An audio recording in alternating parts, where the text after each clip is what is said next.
Hi అండి, అందరికీ నమస్కారం. రాయలసీమ వంటలకు స్వాగతం. ఇవాళ వీడియోలో చేపల పులుసు ఎలా తయారు చేసుకోవాలో చూద్దాం.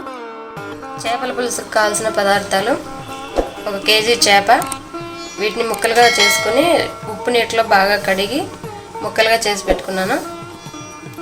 ధనియాలు 3 టేబుల్ స్పూన్లు, పసుపు 1/2 టీ స్పూన్, కారం 3 టేబుల్ స్పూన్లు, ఆయిల్ 6 టేబుల్ స్పూన్లు, 1 టేబుల్ స్పూన్ అల్లం వెల్లుల్లి పేస్ట్, ఎండు కొబ్బరి 1 చిన్న ముక్క ముక్కలుగా చేసి పెట్టుకున్నాను, మెంతులు 1/2 టీ స్పూన్, చిన్న దాల్చిన చెక్క 4 లవంగాలు, ఉప్పు రుచికి సరిపడా,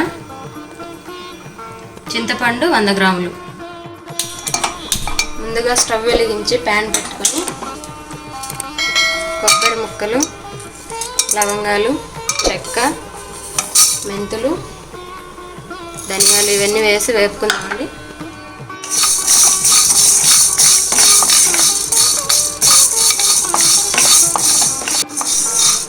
ఇలా వేయించుకున్న వాటిని ఇప్పుడు మిక్సీ పట్టుకుందామండి.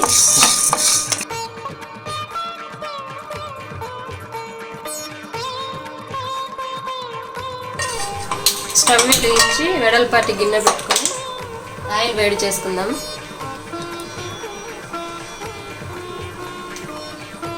ఆయిల్ వేడైన తర్వాత మనం ముందుగా మిక్సీ పట్టుకున్న మసాలా పొడి వేసి వేయించుకుందాం.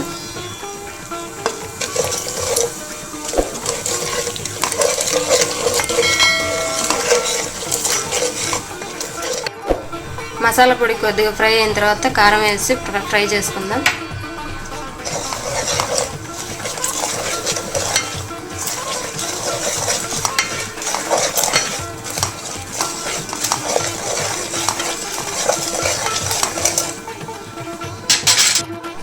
ఇందులో కొద్దిగా అల్లం వెల్లుల్లి పేస్ట్ యాడ్ చేద్దాం.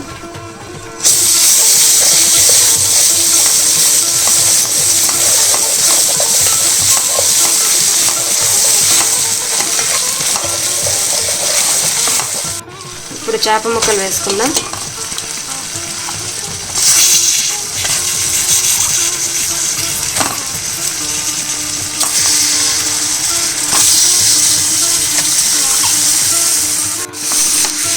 చేప ముక్కలు వేసుకున్న తర్వాత కొద్దిగా ఫ్రై చేసుకుందాం.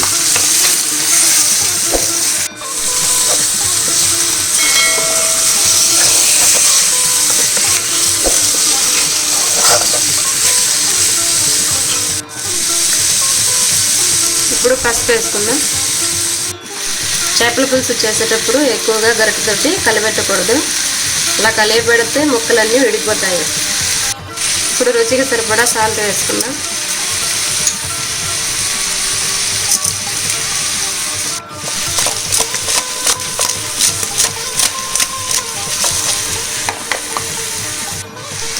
తర్వాత ముందుగా నానబెట్టుకున్న చింతపండు గుజ్జును వేసుకుందాం.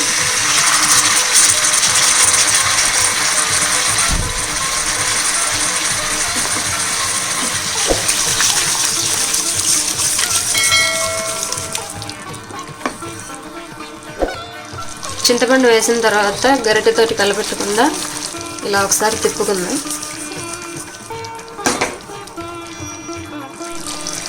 ఇలా అంతా కలిసిన తర్వాత 1.5 గ్లాసు నీళ్లు పోసుకుందాం.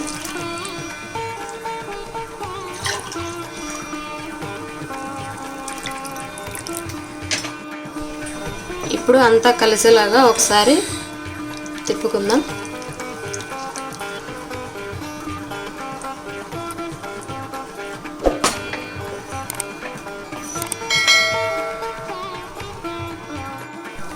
ఇలా అన్నీ వేసుకొని కలుపుకున్న తర్వాత ఒక 20 నిమిషాలు సిమ్లో పెట్టి ఉడికించుకుందాం.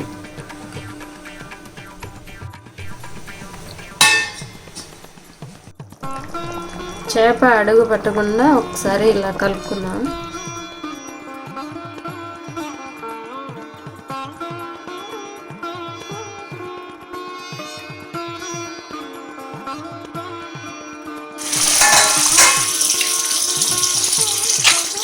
ఓకే అండి, చేపల పులుసు రెడీ అయిపోయింది. చివరగా మీ టేస్ట్కి సరిపడా ఉప్పు చూసుకుని కొత్తిమీర వేసుకుని సర్వ్ చేసుకుందాం.